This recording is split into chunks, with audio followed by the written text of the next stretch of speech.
ধর্মের বিরুদ্ধে যাওয়া বা ইসলামের বিরুদ্ধে যাওয়ার রেকর্ড খুবই কম। আর বিএনপির রাজনীতির মূলে যে প্রো ইসলামিক একটা সেন্টিমেন্ট বরাবরই কাজ করতো।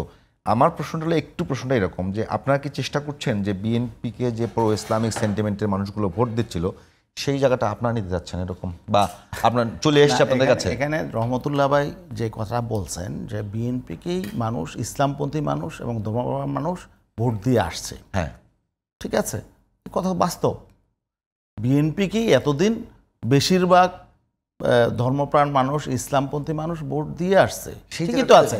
এখন আমার কথা হলো যে আপনি যেটাকে মানে এখানে আজকে আলোচনার টপিক হিসাবে নির্ধারণ করছেন যে এখানে আমরা ধর্মের কথা কেন বলি, ইসলামের কথা কেন বলি, এটা তো আসলে আমরা আলোচনার বিষয় হতে পারে না। আলোচনার বিষয় হবে বাংলাদেশে কিভাবে আমরা নতুন দেশ গড়ে তুলব, বিগত দিনে কারা দেশ পরিচালনা সমস্যা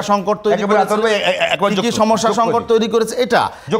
এখন এখানে আমি আপনি যেটা বলছেন আমি এখানে কথা না বললে একদম মিস কোড হয়ে যাবে, ভুল মেসেজ যাবে। আমি আপনাকে বলছি, প্রশ্ন হলো ইসলাম দিয়ে আপনি কল্যাণ করবেন। আমাদের আলোচনার বিষয় কি যে ধর্ম ও রাজনীতি আপনি কল্যাণ করবেন বা ওয়েলফেয়ার করবেন, তাই তো? প্রশ্ন হলো শুধুমাত্র একটা ভোট যদি আপনার জান্নাতের নিশ্চয়তা হয়ে যায়। আপনি একটা বিষয় কোট করে ওটা আসছেন, আমি আমার কথাটা ক্যাম্পেইনটা করতে দিই। এখানে রহমতুল্লাহ ভাই যে কথাটা বলছে ঠিকই তো আছে। মানুষ এখানে ইসলামপন্থী একটা ভোট আছে এবং অধিকাংশ ভোট এবং ধর্মপ্রাণ ভোট আছে ভোট। এখন আমরা যেটা বলতে চাই, আমরা তো নতুন করে ইসলামের কথা বলছি না। আমাদের ইসলামী সংগঠনগুলো তো আজকে 5 আগস্টের পরে জন্ম নেয় নাই, আমাদের 1987 সালে আমাদের জন্ম। আমরা ধারাবাহিকভাবে বলে আসছি এবং এই কথা নতুনভাবে বলছি, বিষয়টা এমন না। এখন এতদিন পর্যন্ত মানুষ, ইসলামপন্থীরা এবং ধর্মপ্রাণ মানুষ আওয়ামী লীগ থেকে বাঁচার জন্য বিএনপিকে রক্ষা হিসাবে মনে করছে যে তারা রক্ষা কবচ বা তারা এই ধর্মকর্ম এই ইসলামকে বাধা দেয় না, দেবে। হ্যাঁ, এটা নিরাপদ মনে করেছে, কিন্তু বারবার কিন্তু তাদেরকে পরীক্ষা করে দেখেছে যে আসলে তারা আওয়ামী লীগের বিপক্ষে, আওয়ামী লীগকে ঠেকানোর জন্য তাদের ভোট দিচ্ছে, ঠিক আছে, কিন্তু আসলে মৌলিকভাবে গুণগত কোনো পরিবর্তন নাই। আওয়ামী লীগ এবং তাদের রাষ্ট্র পরিচালনার ক্ষেত্রে তেমন কোনো পরিবর্তন নাই। বরং এই বছর তো আরও যে অবস্থাটা ওনাদের নেতারা বলতেছে যে বাংলাদেশকে মৌলবাদের অভয়ারণ্য করতে দেওয়া হবে না। তো মৌলবাদী কারা? মৌলবাদী আমরা যেটা বুঝতে পারছি যে আগে আওয়ামী লীগ যাদেরকে বলতো, শেখ হাসিনা যাদেরকে বলতো, আমরা যারা ইসলামী সংগঠন করি, বাংলাদেশে যারা সামাজিক এবং রাষ্ট্রীয়ভাবে ইসলাম প্রতিষ্ঠা করতে চায়, তাদেরকে সবসময় মৌলবাদী বলে আসছে। এখন তারাও ঠিক একই কথা বলছে। তো তার মানে কি তারা তাহলে আমাদেরকে বা ইসলামপন্থীদেরকে বা ধর্মপ্রাণ মানুষকে তারা একটা বর্গে ফেলে দিচ্ছে, তাই না? যেটা আওয়ামী লীগ যেটা করেছিল আগে। দেখেন, আমাদের কথা হলো যে আপনি বলছেন যে ভোট দিলে জান্নাতে যাওয়া। এখানে একটা বিষয় হলো আমরা রাজনীতি কেন করি ভাই? আমাদের রাজনীতির 2টা কারণ আছে। এক হলো যে আমরা রাজনীতি করি হলো আমাদের দায়িত্ববোধ থেকে, তাই না? এখানে রাষ্ট্র ক্ষমতাটা আমাদের মুখ্য উদ্দেশ্য একেবারে না, বরং আমাদের এইটা একটা দায়িত্ব। আল্লাহ আমাদেরকে সৃষ্টি করেছেন একটা দায়িত্ব দিয়ে, সেই দায়িত্ব আমরা এখানে পালন করার জন্য আমরা রাজনীতি করি। এটাকে আমরা এবাদত মনে করি। আর প্রত্যেকটা এবাদতের উদ্দেশ্য থাকতে আল্লাহকে সন্তুষ্ট করা, আর এবাদতের বিনিময় হলো জান্নাত। অতএব এখানে কেউ যদি বলে যে আমরা রাজনীতি করি জান্নাত পাওয়ার জন্য, এটা তো ভুল না। কারণ আমরা তো রাজনীতিটাকে নামাজ রোজা যে কারণে করি, রাজনীতিটা সে কারণেই করি।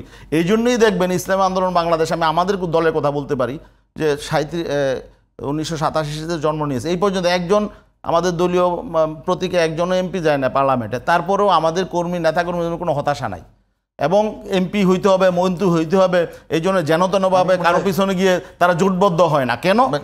আমাদের কর্মীদের একটা কমপক্ষে জায়গায় তারা আমাদের কাজটা যাতে সঠিকভাবে হয়। ইসলামপন্থী রাজনৈতিক দলগুলো একটা সুসম্পর্ক ছিল, তাদের সঙ্গে জোটে ছিল, এবং বিশেষ করে যারা ইসলামপন্থী মানুষ তারা বিএনপিকেই ভোট দিয়ে এসছে। সেই জায়গাটা ভাটা পড়লো কোন জায়গায়?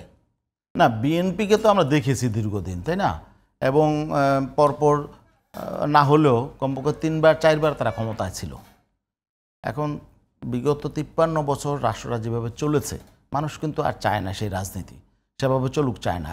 দুর্নীতি, দুঃশাসন, প্রতিহিংসা রাজনীতি, জিঘাংসা, মারামারি, কাটাকাটি, হানাহানি, এগুলো মানুষ চায় না। এ থেকে বেরিয়ে আসতে চায় মানুষ।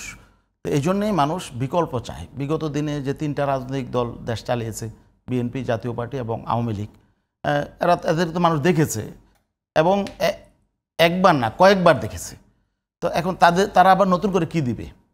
তাদের তো নতুন করে কি দিবে সেটা মানুষ দেখছে। 5ই আগস্টের পরেও কিন্তু মানুষ দেখছে যে তাদের চরিত্র পরিবর্তন হয় নাই, তাদের আদর্শ পরিবর্তন হয় নাই, তাদের কালচার পরিবর্তন হয় নাই, কর্মকাণ্ড পরিবর্তন হয় নাই। তো এখন তাদেরকে কেন আবার মানুষ তাদেরকে ভোট দিতে যাবে? কর্মকাণ্ড পরিবর্তন হয় নাই, এই যে চাঁদাবাজি, মারামারি, এগুলো তো আছে। এগুলো কারা করছে? এগুলো মানুষ দেখছে তো, তাই না? দেখেন যেখানে রহমতুল্লাহ ভাই আছে, একটা দুর্ভাগ্যের বিষয়, আমরা ভেবেছিলাম 5ই আগস্টের পরে হয়তো রাজনৈতিক দলগুলো শিক্ষা নিয়ে এসে অতীত থেকে নতুন রাজনীতি তারা করবে, দেশ গড়ার জন্য, মানুষের কল্যাণে রাজনীতি তারা করবে। অতীতের সেগুলো আর আমরা দেখব না। কিন্তু কি দেখলাম? সেই চাঁদাবাজি, মারামারি, দখলদারিত্ব, সব কিছু। ওনাদের নিজেদের দলীয় কোন দলে এই পর্যন্ত দেখেন এই গত 12-13 মাসে প্রায় 200-200-র মতো নেতা মরে গেছে। আজকে আলোচনাটা ওইদিকে না, আমি আপনাকে বারবারই বলছি যে 5 আগস্ট আগে বিএনপির আদর্শ কি ছিল, 5 আগস্টের পরে বিএনপির আদর্শ কি কোন পরিবর্তন এসছে? না, এই জন্যই তো আমরা চাচ্ছি বিকল্প শক্তি আসুক, মানুষ চাচ্ছে। যেহেতু আমরা ভাবছিলাম যে পরিবর্তন হবে, পরিবর্তন হয় নাই। তো তাদের বিএনপির রাজনীতিটা কি, আওয়ামী লীগের রাজনীতিটা কি?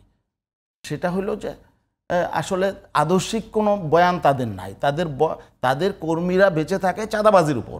নেতারা নেতৃত্ব দেয়, আগেও করতো, কিন্তু তখন দেখা যেত তখন তাদের সঙ্গে থাকা গেছে। তখন থাকা গেছে কেন? আওয়ামী লীগ ছিল, আমরা তো ছিলাম না, আমরা কখনোই বিএনপির সঙ্গে ছিলাম না। তখন এই দেশের ধর্মপ্রাণ একটা সফট কর্নার ছিল তাদের প্রতি। ধর্মপ্রাণ মানুষ কেন ছিল? তারা বেটার চয়েস করেছে যে আওয়ামী লীগ থেকে বিএনপি ভালো, এটা মনে করেছে, এই জন্য তারা থেকেছে।